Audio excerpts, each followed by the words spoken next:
Fábio Reis, vamos voltar aqui a analisar essa situação. As imposições de Vladimir Putin são realmente muito grandes, né? A anexação de uma parte do território da Ucrânia, algo que Zelensky já disse ser impossível, porque a própria Constituição proíbe esse tipo de concessão. Novas eleições, ou seja, ele quer Zelensky fora do poder, além de não poder aí se associar à OTAN. Dessas exigências, qual que você acha mais complicada de ser abarcada, de ser cumprida pela Ucrânia, e a sua perspectiva também em relação a esse encontro, possível encontro trilateral, de que modo ele poderia aí facilitar as negociações e se chegar ao fim desse conflito?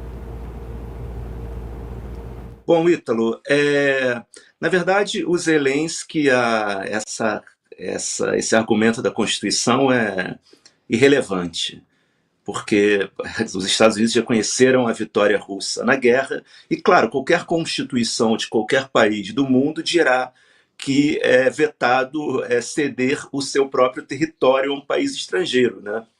Realmente é natural que o Zelensky, como presidente de um país, ele use esse argumento. É legítimo, mas é um argumento realmente inócuo. O que está em jogo nesse momento talvez não seja nem mais parte do território ucraniano, né? Mas é óbvio que o Zelensky ele precisa, como presidente do país, negociar até o final e não ceder o território. Mas essa questão da Crimeia, principalmente, já é favas contadas. A Crimeia já era. A Crimeia foi incorporada pela Rússia em 2014. Né?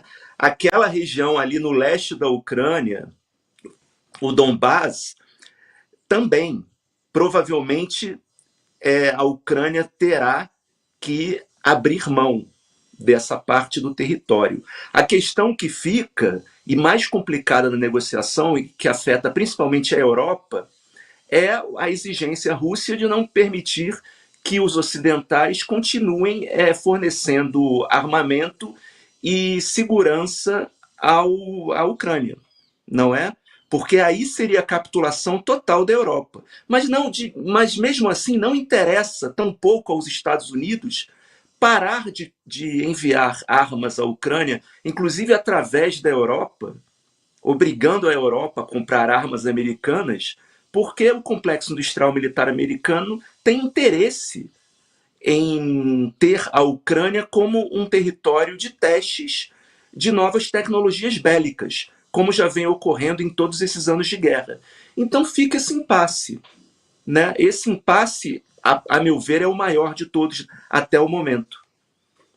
Fora a questão de que, conquistando esses territórios da Ucrânia, a Rússia vai se aproximando ainda mais da Europa Ocidental, né? Fica ali no quintal de grandes potências, e há o temor, claro, das autoridades europeias em relação a esse avanço. O que garante que, conquistando esse território, daqui a alguns anos, Putin ou seu sucessor não tente avançar ainda mais, né, nesse processo expansionista. Então, há também a visão de que é preciso, de alguma forma, frear, né, essa ambição expansionista da Rússia, porque isso compromete também a estabilidade de toda a Europa.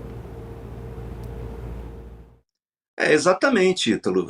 Essa é uma questão. Muitos analistas defendem a tese de que a Rússia invade a Ucrânia e anteriormente incorpora a Crimeia em 2014, em 2008 entra numa guerra contra a Geórgia, que foi a primeira manifestação bélica da Rússia após o fim da União Soviética. Muitos analistas defendem que essa postura belicista da Rússia tem a ver com a expansão da OTAN em direção às suas bordas, o que faz sentido.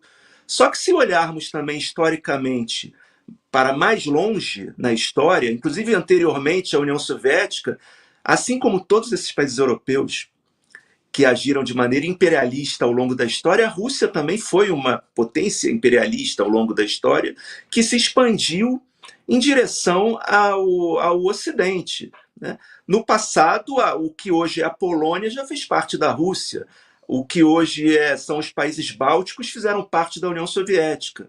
A União Soviética perde um território imenso quando colapsa. E certamente existe um certo ressentimento e um sentimento de revanchismo dos russos em relação a essa perda territorial e essa humilhação histórica, que, de certa forma, está por trás também desse avanço e que, de certa forma, justifica os temores europeus em relação a esse urso gigante com as suas patas gigantescas, né, que os europeus enxergam historicamente sendo a Rússia.